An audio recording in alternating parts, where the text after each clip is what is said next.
Bienvenue sur LinguaWire français A1. Aujourd'hui, deux histoires, les cartes d'identité au Ghana et la fumée des feux au Canada. Pour vous aider, retrouvez les transcriptions, les traductions anglaises et le vocabulaire sur linguawire.com.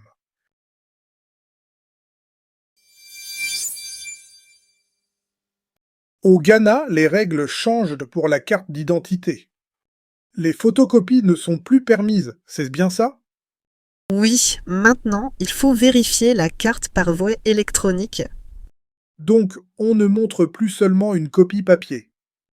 Camille, notre correspondante pour technologie, tu nous expliques.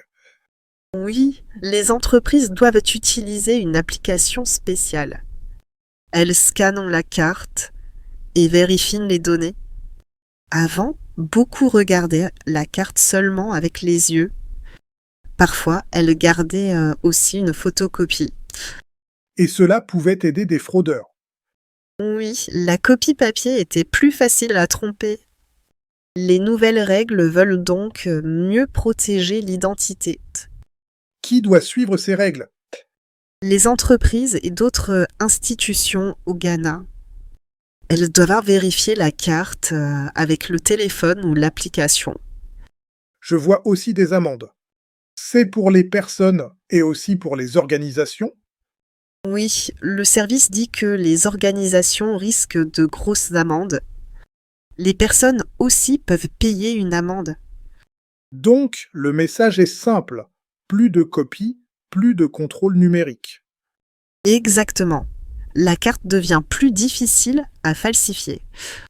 Et pour la vie de tous les jours, ça change beaucoup. Oui, parce que cette carte sert pour beaucoup de services. On en a besoin pour la banque, par exemple.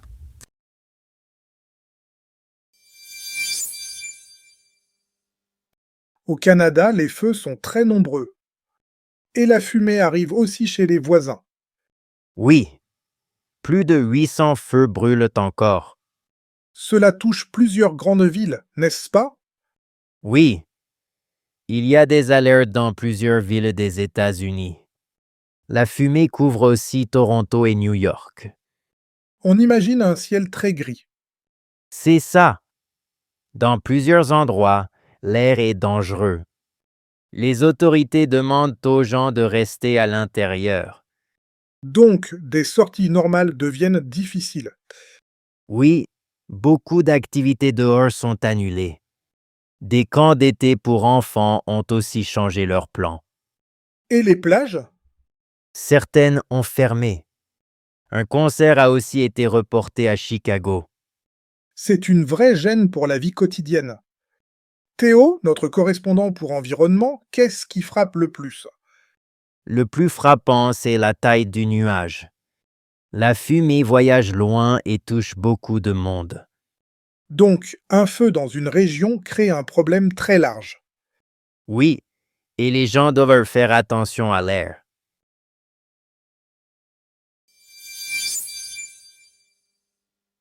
D'abord, trois mots de la deuxième histoire. Le mot le nuage, il veut dire une grande masse dans le ciel. Dans l'histoire, la fumée forme un nuage gris. Exemple, le nuage cache le soleil. Le mot la fumée, c'est ce qui sort du feu. Dans l'histoire, la fumée va loin. Exemple, la fumée entre par la fenêtre. Le mot l'air masculin, c'est ce qu'on respire. Dans l'histoire, l'air est dangereux dans plusieurs villes.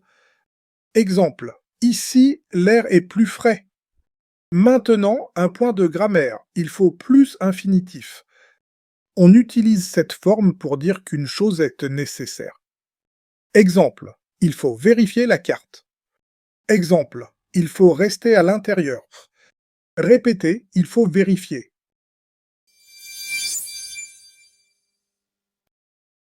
Want more than 2 stories a day? Sign up at linguawire.com for the free daily digest. 4 short stories in French with English translations, matched to your level, in your inbox every morning. Set up your free subscription at linguawire.com.